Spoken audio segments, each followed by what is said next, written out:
Alappuzha Noornad പയ്യന്നല്ലൂർ government ഹൈസ്കൂളിലെ വിദ്യാർത്ഥികളുടെ ദുരിതകഥയിലേക്കാണ് ഇനി. 100-ലധികം വർഷം പഴക്കമുള്ള സ്കൂൾ കെട്ടിടം എപ്പോൾ വേണമെങ്കിലും നിലം പതിക്കാവുന്ന സ്ഥിതിയിലാണ്. സ്കൂൾ പരിസരം കാട് കയറി ഇഴജന്തുക്കളുടെയും തെരുവ് നായ്ക്കളുടെയും താവളമാണെന്നുള്ള ആക്ഷേപവും ഉയരുന്നുണ്ട്.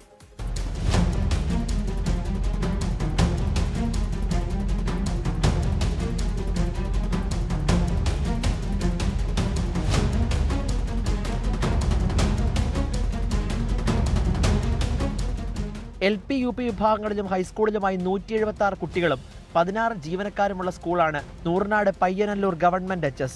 ഒരേ കോമ്പൗണ്ടിൽ തന്നെയാണ് ക്ലാസുകൾ പ്രവർത്തിക്കുന്നത്. കെട്ടിടങ്ങൾ പൂർണ്ണമായും പൊളിഞ്ഞു വീഴാറായ സ്ഥിതിയിലാണുള്ളത്.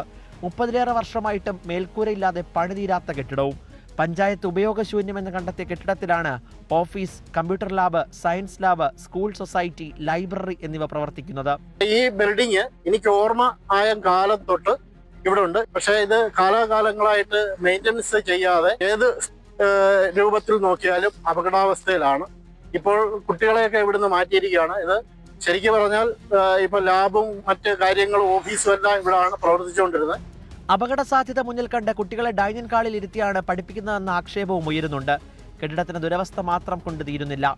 സ്കൂൾ പരിസരം ആകെ കാട്, പേപ്പട്ടി, പന്നി, ഇടജന്തുക്കൾ, വവ്വാൽ, മരപ്പട്ടി എന്നിവയുടെ താവളം. ഇടിഞ്ഞു വീഴാനുള്ള അവസ്ഥയിലാണ്. ഒന്നുകിൽ ഇത് പൊളിച്ചു മാറ്റുന്ന നടപടികൾ എന്തെങ്കിലും സ്വീകരിച്ചിട്ട് അവിടെ പുതിയ കെട്ടിടം നിർമ്മിക്കുകയോ അല്ലെങ്കിൽ ഇത് മെയിൻ്റനൻസ് ചെയ്ത് നിലനിർത്താൻ പറ്റുന്നെങ്കിൽ അത് അങ്ങനെ ചെയ്യണം. കെട്ടിടത്തിന്റെ എല്ലാ ഭാഗങ്ങളും ചോർന്നിരിക്കുന്നതും ഇടിഞ്ഞു പൊടിഞ്ഞിരിക്കുന്നതുമാണ്. അത് മാറ്റി പുതിയ കെട്ടിടം ഇവിടെ പുനഃസ്ഥാപിച്ചില്ലെങ്കിൽ വലിയ ഭവിഷ്യത്തിലുണ്ടാകാൻ സാധ്യതയുണ്ട്. ജില്ലാ പഞ്ചായത്തിന് അധീനതയിലുള്ള സർക്കാർ സ്കൂളിന്റെ നവീകരണവുമായി ബന്ധപ്പെട്ട് MLAയ്ക്കും അധികാരികൾക്കും നിരവധി തവണ പരാതി നൽകിയിട്ടുണ്ടെന്നാണ് സ്കൂളിന്റെ വിശദീകരണം. നൂറിനാട്ടെ 100-ലധികം വർഷം പഴക്കമുള്ള സ്കൂളിന്റെ ദുരവസ്ഥയാണ് കണ്ടത്. അടിസ്ഥാന സൗകര്യമെങ്കിലും കൃത്യമായി ഉറപ്പാക്കണമെന്ന ആവശ്യം മാത്രമാണ് പ്രദേശവാസികൾക്കും വിദ്യാർത്ഥികൾക്കും ഉള്ളത്. സർക്കാർ കണ്ണു തുറക്കുക തന്നെ വേണം. ആലപ്പുഴയിൽ നിന്നും YS അഭിനന്ദ്, 24. പൊതുജനം കഴുതയല്ല സാർ.